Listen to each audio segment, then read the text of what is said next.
This demo walks you through the step-by-step process of how a first-time user logging in to a Vogo application can select a product, complete its purchase, and download the invoice.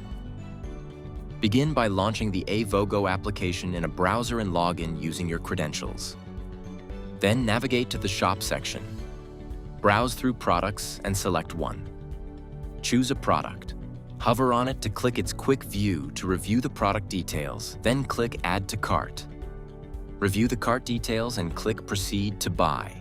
Verify the shipping address, billing address, order summary, and price details displayed on the checkout page. Next, select the preferred delivery date and time, and click Create Order and Continue to Payment.